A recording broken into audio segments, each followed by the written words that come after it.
Hai Sobatku Bisa, kita bertemu kembali dalam topik mengenai finansial atau keuangan. Apakah kalian familiar dengan istilah pengelolaan atau perencanaan keuangan? Apa itu pengelolaan keuangan?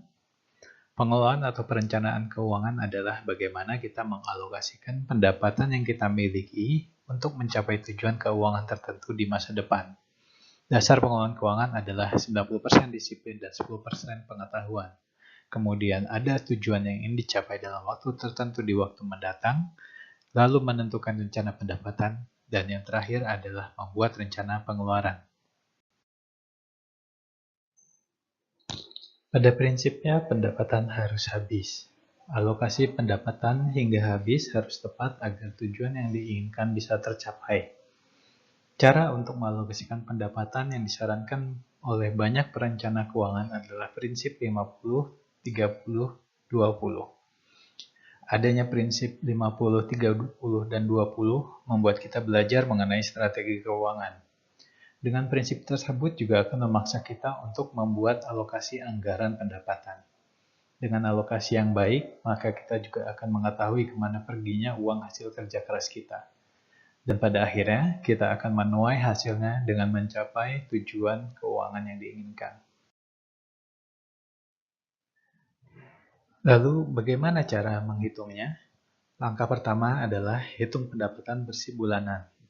Pendapatan bersih adalah pendapatan yang diterima setelah dipotong kewajiban, yaitu berupa pajak atau zakat bagi pegawai. Sedangkan untuk wira swasta, maka penghasilan setelah pajak sama dengan pendapatan kotor dikurangi pendapatan bisnis, seperti biaya operasional atau sewa gedung atau sejumlah dana yang disisihkan untuk pajak atau zakat. Pendapatan bersih akan digunakan sebagai dasar perhitungan perencanaan keuangan. Langkah kedua yaitu 50% untuk kebutuhan. Kebutuhan adalah konsumsi atas sesuatu barang atau jasa yang dilakukan secara rutin selama kita hidup.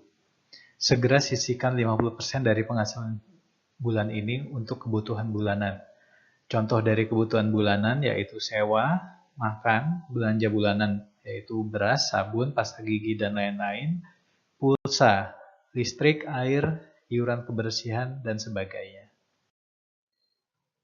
Langkah ketiga yaitu menyisihkan 30% untuk keinginan.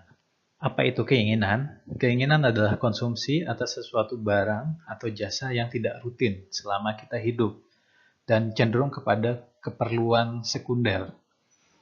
Contoh dari keinginan yaitu nonton film di bioskop, belanja baju, sepatu atau aksesoris, ataupun makan di restoran yang happening.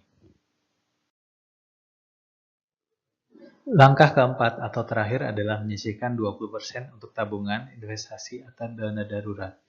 Sebenarnya yang harus pertama kali dilakukan adalah menyisihkan 20% ini dari total pendapatan bersih untuk tabungan atau investasi.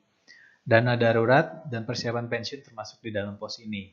Jumlah dana darurat harus bisa mencakup setidaknya pengeluaran normal selama 6 sampai dengan 12 bulan. Kesimpulan dari penjelasan di atas yaitu pertama, selalu disiplin dalam mengelola keuangan, baik itu keuangan pribadi ataupun perusahaan. Yang kedua, angka pendapatan adalah relatif, jaga untuk tidak besar pengeluaran daripada pendapatan. Dan yang terakhir adalah jangan pernah mengganggu pos 20% kecuali untuk pengeluaran tujuan keuangan. Baik, Sobatku Bisa, sampai di sini pembahasan kita. Sampai bertemu lagi di topik mengenai keuangan yang akan datang. Terima kasih.